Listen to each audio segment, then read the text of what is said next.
Et le gang, aujourd'hui, pas de bricolage, pas de soudage, pas de fabrication. On va causer, vous et moi. La piraterie. Depuis quelques temps, j'ai pas mal de personnes qui viennent me contacter pour me demander comment qu'on fait pour devenir routier. Alors c'est aujourd'hui que je vais répondre à cette question. Et on va y aller par étapes. Première chose, c'est quoi un routier? Alors, un conducteur routier de transport de marchandises, c'est pas moi qui le dis, hein, c'est la fiche Pôle emploi. Le conducteur routier cumule les responsabilités. Il veille sur les marchandises transportées et doit respecter les délais de livraison, superviser les opérations de chargement et déchargement, voire y participer, et assurer l'entretien régulier du camion, vérification et vidange. Bon, alors ça englobe beaucoup de choses, mais il n'y a pas forcément tout de dit dedans. Avouez que ça donne envie comme fiche de poste, hein. Alors les vidanges, etc. En vrai, aujourd'hui, on n'en fait plus vraiment. La plupart ont des contrats d'entretien pris en charge directement par les constructeurs, ou alors les entreprises les font entretenir en garage. Il y a très peu, mais vraiment très peu d'entreprises où c'est au chauffeur de le faire. La seule que j'ai vue, c'est mon avant-dernière, où j'avais le DAF gris. Là, effectivement, c'était une petite structure où on touchait à tout. Moi, ça me dérangeait pas, c'était dit à l'entretien d'embauche, ça me plaisait bien comme ça. Ce qui concerne le reste, effectivement, on est amené à faire des vérifications, donc tout ce qui va être niveau d'huile. Après, comme sur ta voiture, hein, on prend la route, tu regardes, est-ce que le niveau d'huile est bon? S'il y en a besoin, tu le complètes ou tu demandes au garage à le faire compléter, les niveaux de lave-glace. On peut nous demander aussi à vérifier le filtre-air et le nettoyer régulièrement, parce que du coup, il prend pas mal de merde. Puis, après, c'est toutes les vérifications basiques qu'on peut apprendre au permis, donc c'est-à-dire vérifier la pression de tes pneus, le serrage des roues, pour éviter d'en perdre une sur la route, c'est quand même mieux. L'usure de tes pneus, donc tu regardes si c'est au témoin, s'il y a une usure anormale, etc. Après, ça englobe tout ça. Bon, par contre, changer une roue, j'en connais plus beaucoup qui le font. Il faut dire que maintenant, en même temps, et toutes les entreprises quasiment ont des contrats de dépannage, voire des fois des contrats de location de pneus. J'ai découvert ça il n'y a pas longtemps, je me suis demandé où était le concept, mais bref. La plupart ont des contrats justement pour l'entretien de leurs pneus et des assistances dépannage en cas de crevaison ou tout simplement d'éclatement de pneus, etc. pour pouvoir être dépannés en urgence. Donc c'est rare maintenant que les chauffeurs aient à le faire eux-mêmes. Il y en a encore qui mettent la main à la pâte des fois pour faire économiser un dépannage si la roue est facile à changer, qui sont dans un endroit pas trop compliqué. Mais encore une fois, ça reste au bon vouloir du chauffeur maintenant. En clair, on n'a plus grand chose à toucher à part poser son cul sur le siège derrière le volant et viser tout. C'est-à-dire que tu mens. C'est-à-dire que regarde, Tu mens. parce qu'aujourd'hui les gens Wallah, tu mens, frère. parce que En clair, le boulot est quand même beaucoup plus simple qu'avant, hein. Les anciens viendront nous le dire bien gentiment que maintenant le boulot est trop facile, etc. Mais ce qu'il ne faut pas oublier, c'est qu'à la différence d'avant, on a beaucoup plus de pression sur les épaules. Les anciens, bon, ils roulaient un peu comme ils voulaient, hein, avec les disques. Des fois, ils nous faisaient des 24 heures sans faire de coupure. Mais nous, aujourd'hui, on a le chronotachygraphe avec la carte qui enregistre tous nos faits et gestes, qui enregistre nos temps de conduite, nos temps de service, nos temps de repos, etc., notre localisation, et qui peut être vérifié par les forces de police. Donc du coup, déjà, ça nous rajoute une pression parce qu'on ne doit absolument pas dépasser, on doit faire extrêmement attention à notre temps. Et derrière, on a aussi l'exploitation et les clients qui viennent nous rajouter une pression supplémentaire. Donc c'est-à-dire, tu pars à telle heure, il faut que ça soit livré à telle heure. Bouchon, accident, on ne veut pas le savoir, il faut que ça soit livré. Donc l'exploitation nous demande de faire toujours plus vite en prenant moins d'autoroutes parce que forcément ça a un coût. Le client, lui, veut que sa marchandise soit livrée à l'heure et par moment, ça arrive même parfois trop souvent, n'arrive pas à entendre que même si on est parti à l'heure, même si on a fait notre maximum, il y a eu un accident sur la route, on n'a pas pu l'anticiper parce qu'on ne peut pas tout anticiper et du coup on se retrouve en retard. À côté de ça, vous prenez aussi les automobilistes et les autres usagers de la route, hein, parce qu'il n'y a pas que les automobilistes, mais tous les usagers de la route en général, en dehors des poids lourds, sont parfois assez, comment dire poliment, ils conduisent comme des bites, hein. On va oublier le poli parce que vraiment, il y a des moments, c'est ça, entre le papier qui va rouler à 70 sur une zone à 90 en espérant récupérer des points, ceux qui vont te doubler comme des putes à 110 alors que tu es déjà à ta vitesse de croisière à 80, puis derrière vont se caler à 75, du coup t'obligeant à freiner, il y en a pas mal. En bref, tout ça rajoute une dimension qu'il n'y avait pas avant dans notre métier, toute la pression qu'on peut avoir et du coup qui pousse certains soit commettre des infractions, soit simplement au bout en fait, parce qu'ils en ont marre. Et certains vous diront sûrement que la solidarité a disparu, ce qui n'est pas totalement faux. Je pense pour ma part qu'elle a disparu parce qu'aujourd'hui on a beaucoup moins le temps. Dans les entreprises, il n'y a plus de stock, il n'y a plus rien, c'est du juste à temps, on doit livrer à la bonne heure pour que ça soit ensuite transformé, etc. et que ça reparte. C'est toute une chaîne logistique assez complexe et qui est tendue. Ce qui fait que du coup, on n'a plus le temps, comme on pouvait avoir avant, de voir un copain en rate sur la route, de prendre le temps de s'arrêter 5-10 minutes, peut-être un peu plus pour le dépanner, lui donner un coup de main à repartir et nous continuer. Parce que ces 5 minutes qu'on perd là, c'est 5 minutes de retard chez le client qui peuvent causer un refus, qui peuvent faire que du coup ça va nous mettre en retard sur le reste de la tournée. Enfin, c'est tout ça qui rentre en ligne de compte. Les choses étonnantes que certains n'avoueront pas forcément, c'est que la solidarité maintenant vient beaucoup plus facilement des pays de l'Est, donc tout ce qui va être polonais, roumain, etc., vient beaucoup plus facilement d'eux que des Français eux-mêmes. Ce qui ne veut pas dire qu'il n'y en a plus du tout, hein. Pour ma part, si j'ai la possibilité d'aider un collègue, que ce soit à manœuvrer ou à se dépanner pour repartir, je vais le faire. Après, il faut prendre aussi en compte que malheureusement on a tous notre boulot et que si je prends 10 minutes pour aider le collègue, moi je suis content, ça me fait plaisir, il n'y a pas de problème. Mais derrière, si mon patron m'insulte parce que je suis en retard et que je suis pas à l'heure chez le client, c'est des problèmes en plus. Quelle indignité. Vous l'aurez compris, routier, c'est pas un métier facile. Ça veut pas dire qu'on peut pas y trouver son compte. Il y a forcément de bonnes choses à faire. Pour ma part, je me suis lancé dedans par passion, j'ai été piqué par un camion. Un magnifique Scania 143, je vous mettrai une petite photo à l'écran, qui appartenait à un de mes anciens patrons quand je travaillais sur les fêtes foraines. Et malgré que ce camion était une véritable galère, que si vous le laissiez plus de 10 minutes à l'arrêt, il se désamorçait à cause d'une fuite d'air dans le circuit de gasoil, c'était un enfer, fallait lever la cabine, pomper, redémarrer, mais je suis tombé amoureux de ce camion. Ça reste quand même pas anodin de choisir ce métier, parce que qu'on veuille se l'avouer ou pas, ça reste quand même beaucoup de contraintes pour très peu d'avantages. Après, il faut savoir y voir les bons côtés et il faut que ça nous plaise aussi. L'avantage, c'est que tu es seul dans ton camion, t'as pas de collègues chiants, tu vois des copains sur la route, tu discutes, tu te fais des amis, tu connais des gens à droite, à gauche. Ça, c'est toujours intéressant. Après, tu as quand même l'autonomie de pouvoir organiser ta journée de travail suivant les horaires de livraison des clients, mais tu peux organiser ta journée de travail plus ou moins comme tu le veux. Si, je sais pas, à midi, tu as fini de livrer, tu as le temps et tout, tu peux aller te faire une petite sieste tranquillement. Enfin, tu vois, c'est tout un tas de choses. Et l'avantage, c'est qu'il y a tellement de débouchés que finalement, tu y trouveras toujours tout. Ouais, c'est pas faux. En vérité, c'est pas toujours facile d'expliquer ce métier à quelqu'un qui n'est pas du tout dedans. Parce que pour beaucoup, on est piqué. On le fait par passion. Pour beaucoup, c'est vraiment... On a eu l'amour du métier, l'amour du matériel, des camions, etc. On aime rouler, on aime les grands espaces, on aime notre liberté. Et du coup, c'est compliqué parfois de pouvoir l'expliquer de manière, on va dire, raisonnable. Pour que ça soit compréhensible par quelqu'un qui n'est pas du tout là-dedans et que ça n'intéresse pas forcément. On essaye de faire ce qu'on peut, mais c'est vrai que c'est pas toujours facile. Il faut se dire quand même que ça reste un métier avec ses contraintes au niveau des horaires. C'est qu'on sait à quelle heure on commence, on sait rarement à quelle heure on finit. Quand tu pars à la semaine, tu peux partir du lundi au vendredi, comme tu peux rentrer que le samedi dans la journée. Tu peux faire des départs le dimanche. Enfin, il y a beaucoup de choses qui peuvent être très difficiles, notamment quand on est en couple.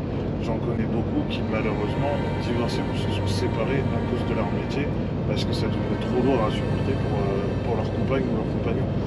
Donc c'est malheureux, mais ça fait partie du métier et quand on l'aime, c'est difficile d'y renoncer, même par amour pour quelqu'un d'autre.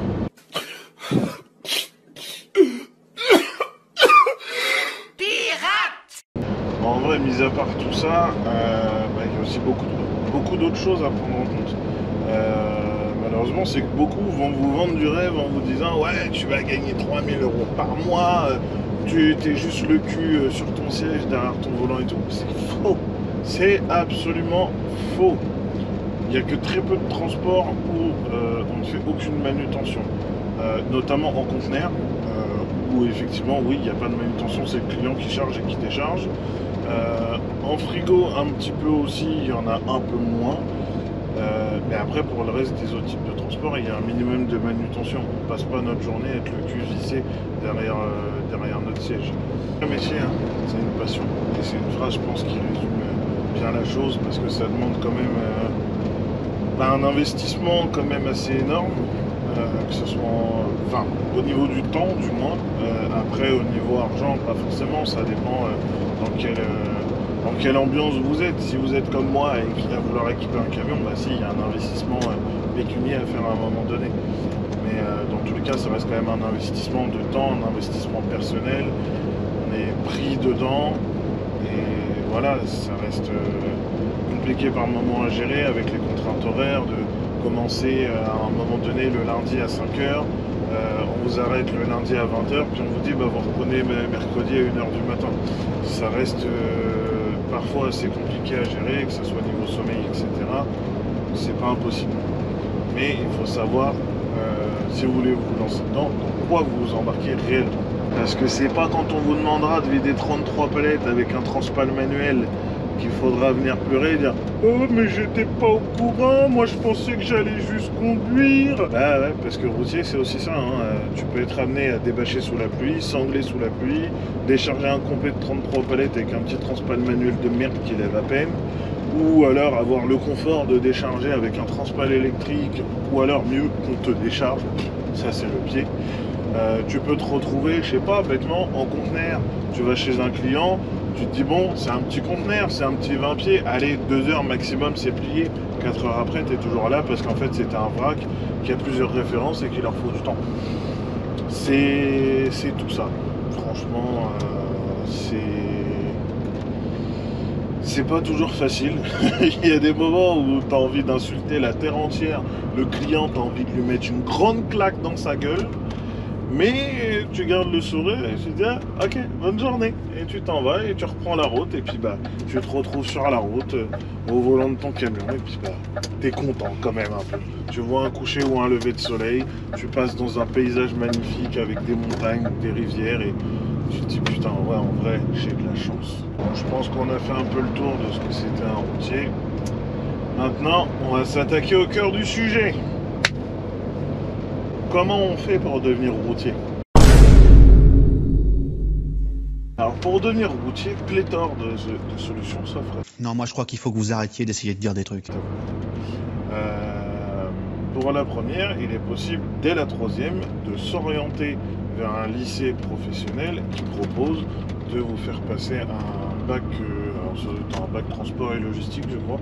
Je ne connais pas la dénomination exacte, mais du coup ils vous permettent de passer un bac qui va vous permettre d'obtenir le permis B, donc permis voiture, le permis C qui est le premier permis lourd et le permis CE qui est le permis super lourd.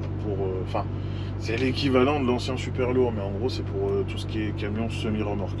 Et le premier c'est pour les porteurs, les petits camions isolés. Donc ça il est possible de le choisir comme orientation dès la troisième. Du coup vous orientez dans le lycée, je crois que le bac dure 2 ou 3 ans, un truc comme ça. Et du coup à l'issue de ce bac, bien évidemment en ayant obtenu le bac, ça valide tous vos permis à la majorité automatiquement. Si le bac n'est pas obtenu, il n'y a pas de permis de valider et tu l'as dans le cululu. Alors, petite deuxième option sur ce type de parcours, il est possible aussi normalement de le passer en apprentissage, du coup sur 1 an, pour pouvoir passer les permis, etc. dans une entreprise. C'est aussi une possibilité, normalement, si je ne dis pas de bêtises, c'est accessible au moins de 18 ans. Je dis bien normalement. Seconde option, tu as commencé ta petite vie de travailleur, bon, tu es parti bosser à l'usine pour X ou Y raison, ou tu t'es orienté dans un autre métier, puis d'un coup tu te dis putain j'ai trop envie de devenir routier quoi. J'ai envie de conduire un Scania V8, non je rigole. Non mais tu veux te reconvertir comme beaucoup le font maintenant. Je connais pas mal de chauffeurs qui sont issus de la reconversion, qui ne se sont pas orientés initialement dans ce domaine. Là c'est pareil, tu as plusieurs options. Numéro 1, qui on va dire est l'une des plus courantes, même si elle se raréfie un petit peu maintenant, c'est de passer par Pôle emploi. Donc si tu es inscrit à Pôle emploi en tant que chômeur, tu peux te faire financer la formation pour passer les permis. Simplement, il faut déjà que tu aies le permis B, ça c'est obligatoire, et tu peux ensuite prétendre à te faire financer la formation. Mais il faut bien prendre en compte que Pôle emploi maintenant on finance beaucoup moins. À une époque, ils finançaient ça à tour de bras, tu venais juste demander « Ah, je veux passer mon permis lourd, ok, banco, on paye ». Maintenant, il te faut limite 40 promesses d'embauche de 25 entreprises différentes pour être sûr qu'ils te le financent. Donc ça peut être un peu plus compliqué, mais ça reste une possibilité. Option numéro 2, tu peux le faire financer par un employeur. Donc c'est-à-dire que tu es dans une entreprise, tu veux pareil faire une reconversion professionnelle, tu peux aller démarcher une entreprise de transport qui peut te financer les permis, voire te prendre en contrat, comme je le disais plus tôt, d'apprentissage ou là pour le coup en étant majeur en contrat de professionnalisation, ce qui te permettra du coup de pouvoir passer tes permis et d'avoir un pied déjà dans une entreprise de transport. Autre possibilité par un employeur, moi c'est celle que j'ai suivie, je suis passé par une agence d'intérim en fait qui faisait un recrutement parce qu'ils cherchaient à former des conducteurs pour certains de leurs clients. Donc du coup en fait moi j'avais déjà le permis B, ils m'ont pris en formation, ils m'ont payé les permis et tout pour que après je puisse travailler chez eux pour certains de leurs clients. C'est une autre option aussi, il faut se renseigner auprès des agences d'intérim de votre secteur. Il y en a beaucoup qui sont spécialisés dans le transport comme RAS Intérim. Il est possible simplement de les contacter, vous leur demandez, voilà, est-ce que vous proposez des formations? Et voilà, il suffit des fois de demander et tout bêtement on peut tomber sur la bonne opportunité. Ensuite, comme option, il vous est possible aussi de le faire via le compte CPF. Ça, c'est bien pratique le compte CPF. Maintenant, ça permet de tout financer. Encore faut-il avoir assez d'argent dessus, parce qu'il faut savoir qu'un permis lourd en sec, un seul permis, sachant qu'il en faut 2 pour pouvoir conduire un camion semi-remorque, un permis lourd coûte en moyenne à peu près 3 000 €. Donc il faut en passer 2, ce qui fait à peu près 6 000 €, sans compter qu'après, pour faire du transport, en compte public, il faut la FIMO. Et la FIMO, je crois qu'il y en a peut-être pour 800 € ou un truc comme ça. Il faudrait que je regarde les tarifs, mais je crois que c'est dans ces eaux-là.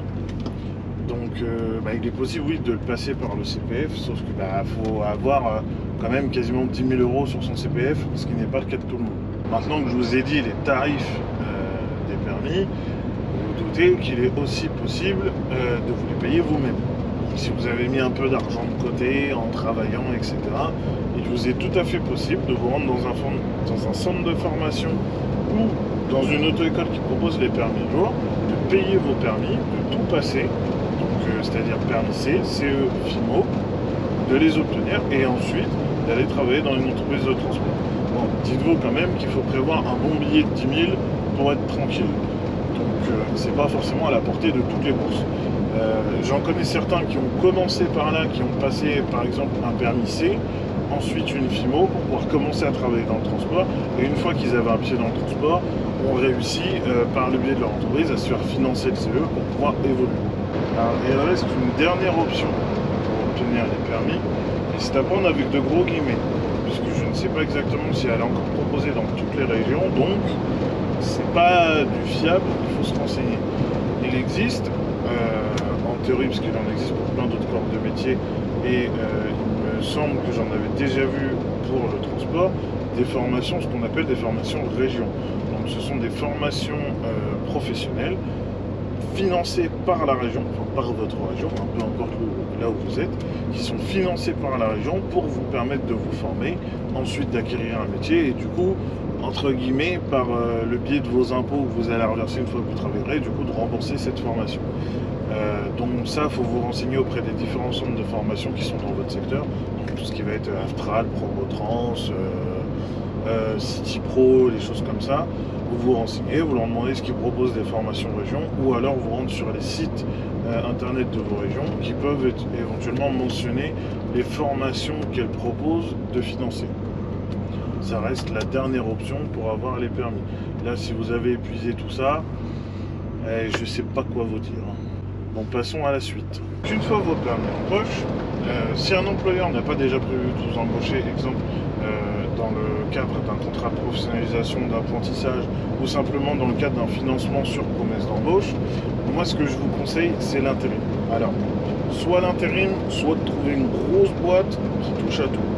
pour la simple et bonne raison que ça vous permet déjà, si vous ne savez pas exactement dans quel type de transport vous orienter, de pouvoir en expérimenter plusieurs. Et surtout, de pouvoir comprendre et vous rendre compte des inconvénients et des avantages de chaque type de transport. Parce que même si on vous en parle comme ça, on peut vous dire si, ça, ou on peut vous dire ouais, c'est bon, ça passera, mais une fois que vous êtes dedans, ça n'est pas du tout la même chose. Donc pour moi, je trouve que l'intérim reste intéressant, ça permet de pouvoir toucher à tout, de se faire un maximum d'expérience sans avoir besoin de changer de boîte tous les mois, ou alors de prendre un gros groupe comme pour ma part j'ai fait quand j'ai eu mes permis. C'est pas moi qui ai choisi l'entreprise, mais du coup mon expérience a fait que j'ai été dans cette entreprise là. Moi j'ai travaillé pour les transports pour Anjou, j'y suis resté 1 an et demi. L'avantage c'est que chez eux j'étais censé faire que du conteneur, je me suis retrouvé à faire du conteneur peinant, du train double, de la benne céréalière, du plateau et du bâché. Ce qui fait que j'ai quand même touché à différents types de transports, que j'ai pu voir leurs avantages et leurs inconvénients et surtout me faire masse d'expérience. Ça, c'est hyper important. Parce que dites-vous que déjà en tant que débutant, suivant les régions, c'est très compliqué parfois de trouver un employeur. Parce qu'ils veulent tous de l'expérience, mais ils ne veulent pas nous donner notre première chance. Donc, une fois que vous trouvez une entreprise, à part si vraiment c'est invivable et intenable, restez-y au minimum 1 an, histoire d'avoir vraiment une expérience. Au moins vous ferez vos premières casses là-bas, etc. C'est pas grave, on en fait tous, ça arrive à tout le monde. Mais au moins vous avez votre expérience et une fois que vous voulez partir de cette entreprise, éventuellement pour trouver autre chose, pour expérimenter un autre secteur de transport, ça vous permet au moins de faire valoir et de dire voilà, j'ai eu 1 an. Donc je sais maîtriser mon véhicule, je sais conduire en sécurité et faire attention. Même si on fait des casses toute notre vie, c'est plus rassurant pour une entreprise de voir un chauffeur qui a 1 an d'expérience que de voir un chauffeur qui sort tout juste des permis.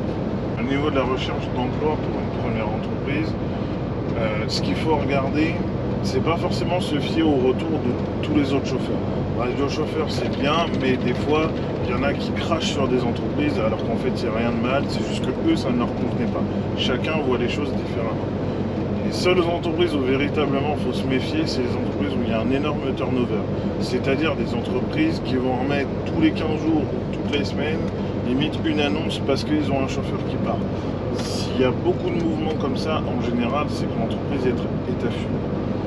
Après, dites-vous que quand vous rentrez dans une entreprise, vous avez en général entre 1 mois et 2 mois de période d'essai. Si jamais ça ne va pas, qu'on ne paye pas vos heures, que le patron n'est pas réglo, qu'on vous fait faire n'importe quoi, qu'on vous met en danger, quoi que ce soit, débutant ou pas, vous vous cassez. Ça sert à rien de rester là-dedans. C'est des entreprises où vous allez prendre de mauvaises habitudes, où vous allez vous mettre en danger, où vous allez risquer votre carrière pour pas grand-chose. Et surtout, c'est que si vous prenez des mauvaises habitudes, vous allez les reproduire après dans d'autres entreprises. Donc, il vaut mieux démarrer dans un cadre serein, que vous puissiez conduire bien, tranquille, faire votre boulot correctement. C'est quand même plus agréable. Comment on fait pour gagner 3 000 € par mois? M'explique bien! Je vais t'expliquer vachement bien. Vas-y! Alors, ce qu'il faut savoir, c'est que dans le transport, pour gagner 3 000 € par mois, il faut partir à la semaine en général. C'est très peu, rarement probable de réussir à faire 3 000 € par mois en partant à la journée. À part si vraiment vous faites des heures de port 6 jours sur 7 et que l'entreprise où vous êtes vous paye bien, c'est assez rare. Le problème qui se pose beaucoup, c'est que ceux qui veulent recruter des chauffeurs, alors pas forcément les entreprises de transport, mais ceux qui font la publicité du moins du transport routier pour essayer d'appâter des gens pour se former, pour en faire des chauffeurs, vous promettent tout de suite, ouais, vous gagnerez 3 000 € par mois. Il faut savoir que la rémunération d'un routier se décompose en 2 choses bien distinctes. Le salaire de base, donc, qui correspond aux heures de travail effectuées, et les frais. Ça, ce sont 2 choses bien distinctes. Malheureusement, des fois dans les annonces, c'est pas très clair. On vous donne un salaire, on vous dit net mensuel, mais on vous explique pas qu'en fait c'est séparé, qu'il y a les frais et le salaire. Donc sur un salaire en général, suivant le système de calcul de l'entreprise, ça peut être au forfait, ça peut être à l'heure. On va dire, vous partez exemple sur une base de 1 800 € net par mois en heure. Et ben à cela, si vous partez à la semaine, va s'ajouter en moyenne, c'est pas de l'exactitude, mais en moyenne 1000 € de frais. Donc dans les frais sont compris les frais de découche, donc si vous partez à la semaine, si vous partez à la journée, ce sont les frais de repas. Donc c'est comment dire, c'est le repas du coup du midi ou du soir suivant comment vous travaillez. Du coup, c'est ça en fait qui fait la rémunération d'un routier. C'est pas de dire on vous touchez 3000 € net par mois comme ça d'office, c'est cadeau. C'est en fait plus les frais qui permettent de faire gonfler la rémunération de base. Mais ce qu'il faut prendre en compte, c'est que les frais, eux, ne sont pas pris en compte pour le calcul, pour la retraite et pour le chômage. Donc ce qui fait que si demain vous êtes dans une entreprise, que vous touchez 3000 ou même 3005 par mois, en comptant votre salaire et vos frais, le jour où vous tombez au chômage, vous pouvez au moins facilement diviser la somme par 2 déjà. Pareil, dans les entreprises de transport, il existe différents types de contrats. Ouais, on va dire ça comme ça, il y a différents types de contrats. C'est-à-dire que dans le secteur du privé en général, vous êtes payé à l'heure. On vous donne un taux horaire avec un minimum d'heures à effectuer par mois. Voilà, ça se copie plus ou moins comme ça. Dans le transport, vous pouvez soit avoir un contrat du même type avec un minimum d'heures à faire par mois et ensuite vos heures sup qui sont payées au fur et à mesure que vous en faites. Mais il existe aussi, et ça s'est généralisé dans de plus en plus d'entreprises, des contrats qu'on appelle forfait. C'est-à-dire que vous avez un forfait d'heures mensuel, donc exemple un forfait à 190 heures mensuelles, que vous fassiez les 190 ou que vous ne les fassiez pas, elles vous seront payées chaque mois. La différence, contrairement à un contrat classique où vos heures sup sont payées directement, un contrat à forfait, en règle générale, les heures sup sont par moment payées au-delà du forfait jusqu'à un certain nombre d'heures, puis sont mises, alors plusieurs solutions, soit sur un compte qui vous permet de les récupérer en repos ou vous êtes payé une fois par an, ce qui arrive dans plusieurs entreprises, soit tout simplement pour certains les heures elles sont oubliées. Ah, t'as fait 10 heures en plus? Ouais, c'est pas grave. Donc voilà, ça c'est le forfait, c'est ce qu'il y a beaucoup dans le transport. Après, c'est à vous de vous renseigner au moment de l'embauche, combien d'heures comprend votre forfait, est-ce que vous pouvez être payé au-delà jusqu'à combien de nombre d'heures, les autres heures en plus, comment elles sont utilisées, parce que comme je vous dis, ça peut être dans un compte qui vous permet de les récupérer en temps de repos, de comment dire, d'avoir du coup un petit 13e mois quand c'est débloqué une fois par an. Moi ça a été mon cas chez Bonjon. J'avais un contrat, je crois que c'était un 186 heures, un truc comme ça, et du coup en fait toutes les heures au-dessus ne m'étaient pas payées directement, c'était mis sur un compte, et une fois dans l'année au mois de mai, ce compte il débloquait toutes les heures qui nous restaient, et si on en avait pas mal, ça peut faire un bon petit 13e mois. Aujourd'hui, il existe de moins en moins d'entreprises qui payent à l'heure, parce que ça a un coût, et que le transport routier en France est en tension extrême au niveau des prix. Les entreprises font de moins en moins de marge parce que les clients veulent payer de moins en moins cher le transport, qu'il y a la concurrence de l'Est, etc. C'est tout un tas de choses qui fait que du coup, beaucoup d'entreprises passent au forfait parce que c'est plus simple, ça leur permet de lisser les heures sup. Ça aussi, c'est une chose qui existe.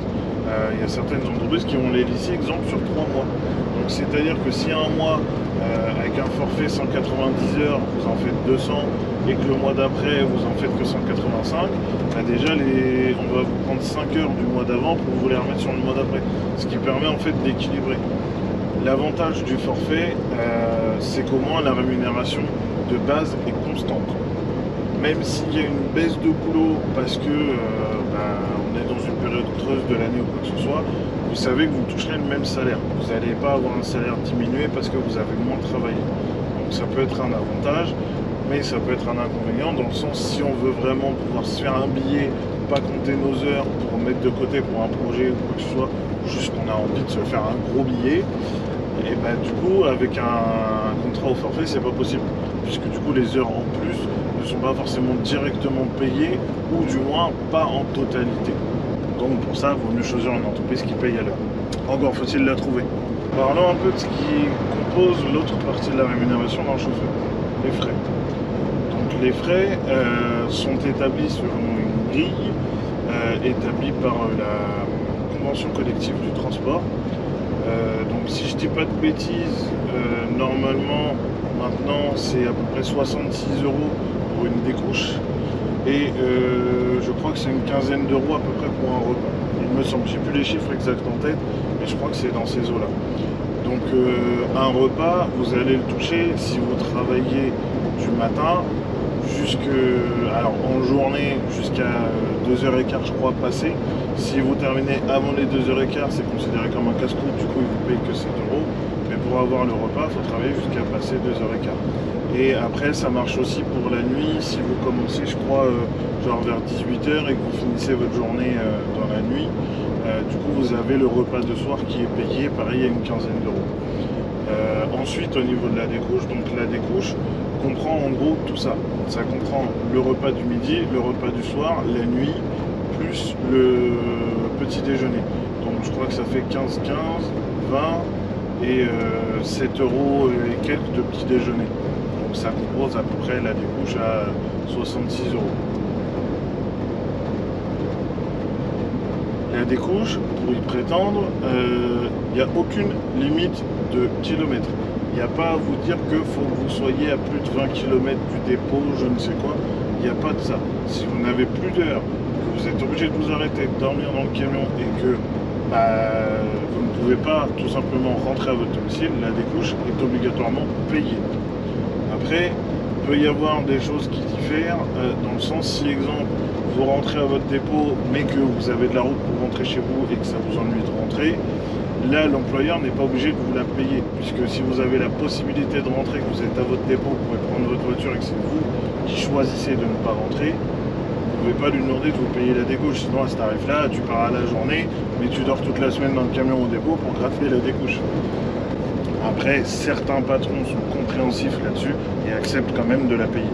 Certes, pour se faire une bonne rémunération, il faut partir à la semaine. Il existe encore du départ à la quinzaine chez certaines entreprises. Du départ au mois, comme pouvaient faire les anciens, où ils partaient sur des longs trajets, ça existe de moins en moins, du moins pour la France. Au niveau des pays de l'Est, malheureusement c'est leur lot quotidien. Sur les pays limitrophes, Belgique, etc., je ne sais pas du tout, je n'ai aucune connaissance là-dessus.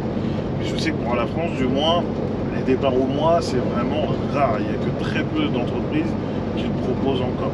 Et surtout que c'est aussi un sacrifice à faire. Parce que j'entends moi maintenant beaucoup d'anciens ou de patrons qui me disent que ça devient compliqué de recruter des gens pour du départ à la semaine parce qu'il y en a de moins en moins qui veulent partir.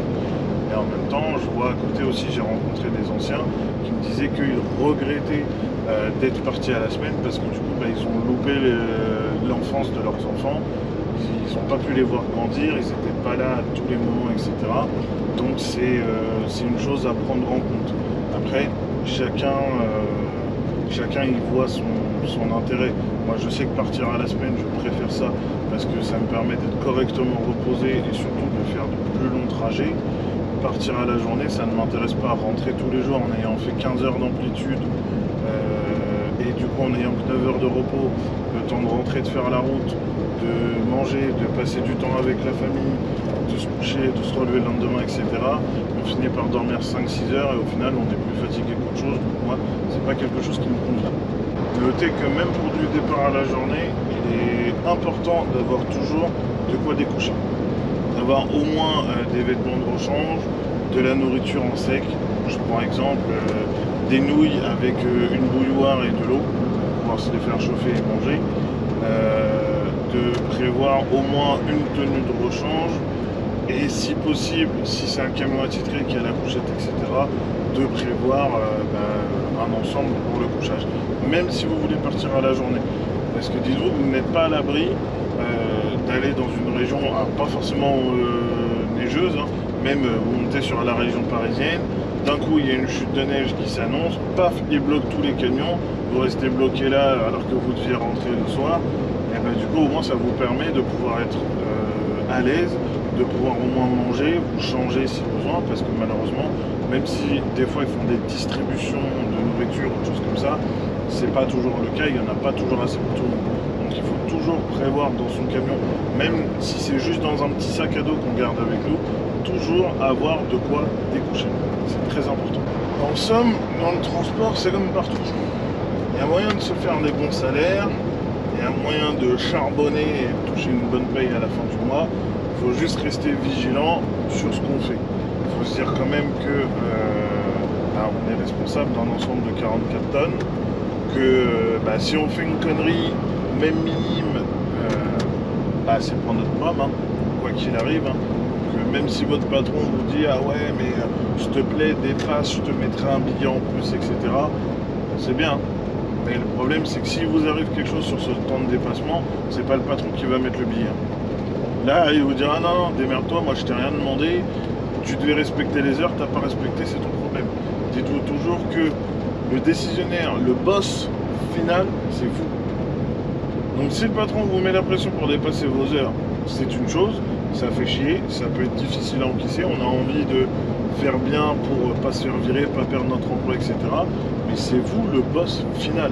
C'est vous qui êtes dans le camion derrière le volant et qui décidez de l'arrêter ou pas. Le patron, si vous l'arrêtez, il ne pourra rien y faire. Hein. À part vous engueuler et au pire vous virer, mais c'est pas lui qui va venir et qui va reprendre le volant pour l'emmener.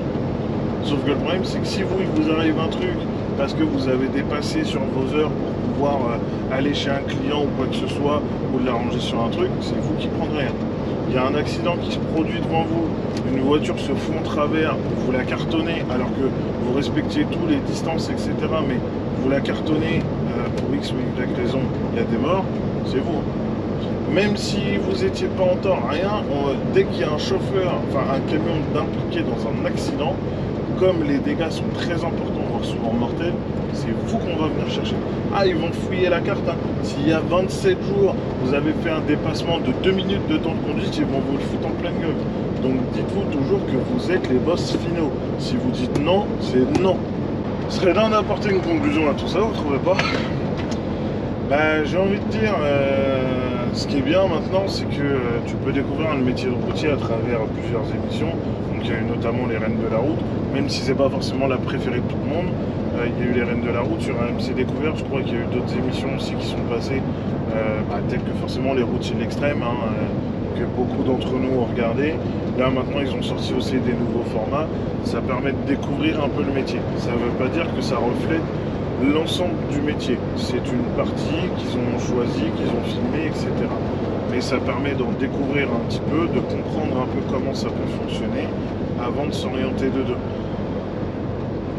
Ça c'est très important. C'est pas parce que vous avez un oncle ou de la famille ou je ne sais quoi qui est chauffeur, etc., qui vous raconte ses aventures, que forcément c'est exactement tel qu'il le décrit.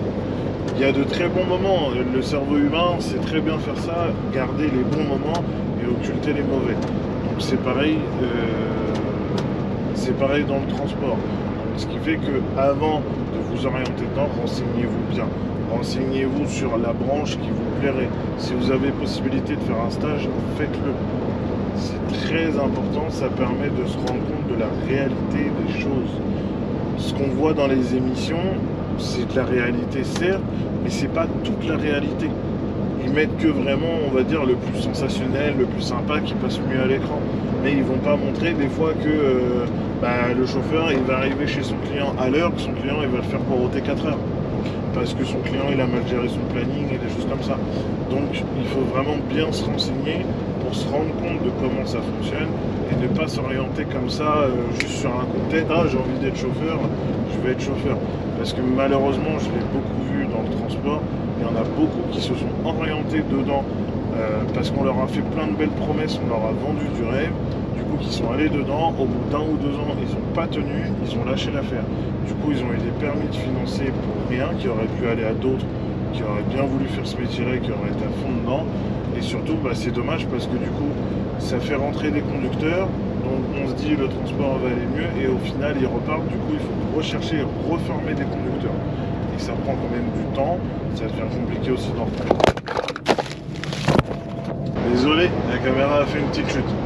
Bon, je disais du coup que quand même c'est très compliqué de pouvoir recruter et former des conducteurs, ça prend du temps, ça coûte de l'argent, donc c'est très important de se renseigner avant de s'y orienter pour savoir si vraiment c'est quelque chose qui va vous plaire et dans lequel vous allez pouvoir rester. Après, dites-vous surtout qu'il y a énormément de débouchés dans le transport, il y a énormément de choses différentes à faire. Vous n'êtes pas obligé de faire du frigo ou du bâché, il peut y avoir de la BNTP, du transport en plateau, vous pouvez faire comment ça s'appelle, exemple du point P. Les mecs ils chargent juste leur camion le matin, paf, ils vont livrer 2-3 clients, ils reviennent le midi, ils rechargent et ils repartent l'après-midi. Vous pouvez faire de la toupie béton pour juste aller livrer des chantiers. Vous pouvez faire du transport de voitures, du transport d'engins.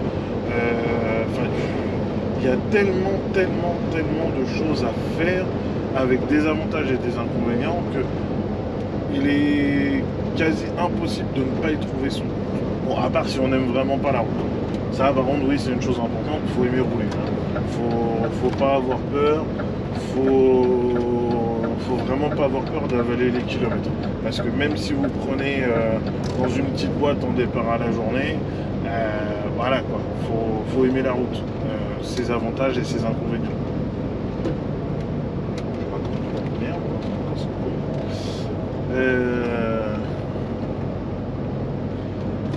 Bref, conclusion de cette vidéo, écoutez, j'espère qu'elle vous aura suffisamment informé.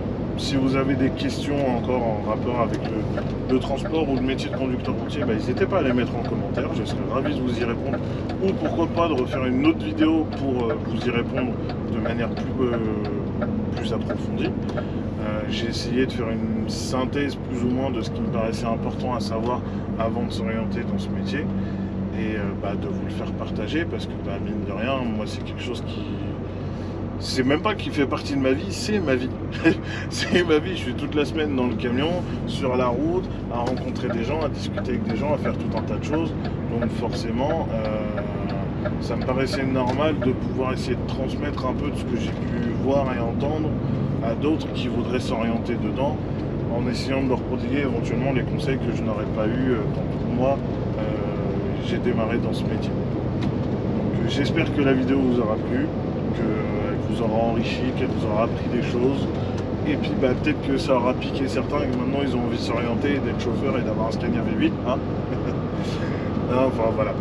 J'espère que ça vous aura été utile. Moi je vous donne rendez-vous dans 15 jours pour une prochaine vidéo. En attendant, on commente, on like, on partage et on s'abonne, c'est très important. Et puis je vous dis à dans 15 jours. Tchuss!